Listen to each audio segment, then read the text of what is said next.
So what's up mga bossing? So magang-magang na gano ng ating idom ng ating solar para makatipid tayo sa umaga. Maganda talaga pag may solar ka makaka-DIY kasi napakatipid po at walang bayad ang araw. Ito namang aking mga pusa na to at itong pusang ito'y may sakit pa. Yan pala si Marshall, may sakit siya ngayon. Yan ang aking kasama, masakit ang ipin. Bakit naman kasi di pa pinabunot? Noong okay pa. Etong bagong pusa ko, hindi ko mawari kung galit lagi sa akin kasi yung mata niya'y nakasimangot. Bakit naman ganyan na mata mo? Cholo, magang-maga na nga yan na nakatambak na ang aking uurungan sa umagang ito. Tayo'y mag-uurong na sa umagang ito bago tayo magparitada. Yan ang ating ginagawa sa umaga, mag-on ng solar at pakainin ang mga pusa at mag-urong.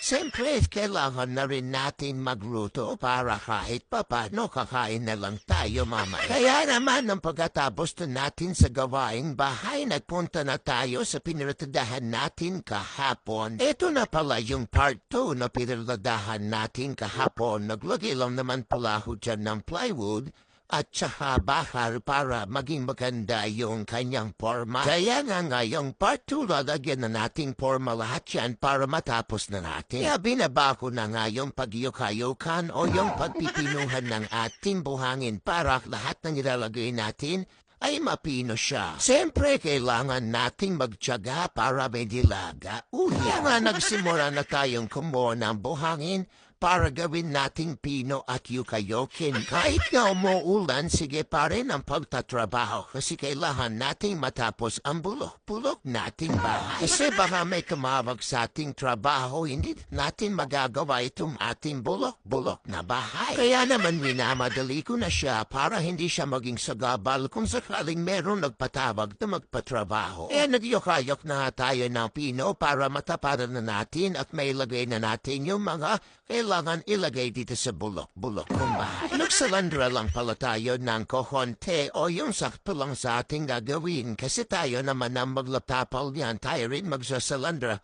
Tayo lahat ibang gawin. Tayo rin maglalagay ng semento, tayo rin maghahalo, tayo rin ang maglalagay ng tubig, tayo rin ang magtatapal, di ba ang garing? Tayo lahat kasi tayo naman ang may gusto at gusto naman natin itong ginagawa natin. Pero wala lang tayong sweldo. Kaya naman kinuha ko na yung ating kailangan sa ating pagpaparitada. Ang kutsara at radera at mga lalagyan at sara yung pangkanyang pompara mapinis natin. Siyempre kailangan nating haluin tong sementong ating nilagay ng tagin ng tubig. Kaya okay na pwedeng natin itong itapal at matapos na natin ang ating kinagawa dito sa bulok-bulok nating bahay. Nilalagyan natin ng sapin yung tiles para hindi madumihan at hindi po masira yung tiles kasi baka magalit si Commander. Ay, hirap kayang mapalo ni Commander outside up pinakalambo tayo. Kaya naman di ko na pinakita sa inyo yung paglagay ko ng plywood dyan. Nilagyan na po natin yung plywood. Yung lagyan talagyan natin dyan sa beam na yan para maging okay na. Kaya kinuha na natin yung kutsara natin at naghalo na tayo ng semento dyan para matapalan na natin yung beam at mapalitadaan na natin next day. Sinimura na nga natin tinapalan yung poste ayan pataas para matapos na rin natin. Grabe, napakaganda talaga nitong ginawa nating DIY na to na guide para hindi po tayo magkamali at pantay na pantay yung ating ginagawa. Pero sa totoo lang, napanood ko lang talaga to sa YouTube kaya meron naman mga ganyan na gamit din sa bahay. Kaya ginawa ko na maganda pag pakilimero ka at pakilimero ka kasi marami kang magagawa at marami kang makaka-DIY dyan. Siyempre, tinanggal natin yung mga sobra-sobra niyan habang nagpapatigas tayo dun sa poste at tinisan na natin yung baba at basain na rin natin.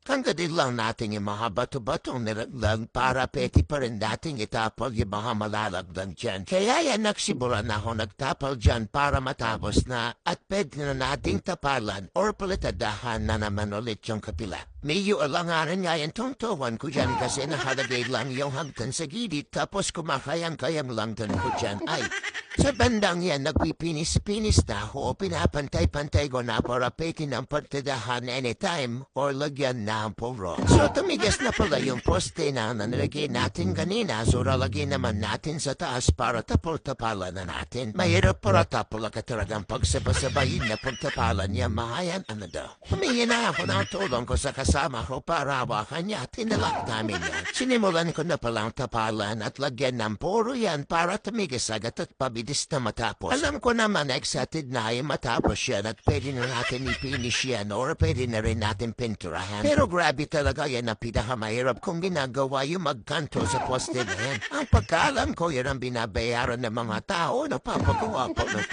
po ng poste kasi mahirap po talaga magkanto ng ganyan. Naman dinadagdagan natin ang simento para tumigas agad at madali matapos. Yan inintay na lang nating tumigas pero bago yun ay meron pa rin tayo tatapalan para mas mabilis tayo matapos habang tumitigas yung poste. Tinatanggal ko pala yung mga sobra dyan para kahit pa para po nagtapol-tapol ka dyan at lagyan ko na rin ng tubig para hindi na siya bubukol at pwede man ang tapalan. Kaya sa bandang yan tinatapol-tapalan ko na para matapos namin lahat. Pero totoo lang kulang talaga yung ating semento na inalo kasi nga kala ko kasi hindi ko matatapos ang di ako makakapunta dyan. Pero umabot ako dyan kaya tinapol ko na yung sobra dyan para matapos natin yung kalahati. So yan guys, abangan yung part 3 yung pagtapos natin at pagpalitada natin ang finishing. O yung pagpuro natin hanggang matapos hanggang magkaroon po ng pintura yan. So yan ang ating video. Bye-bye muna.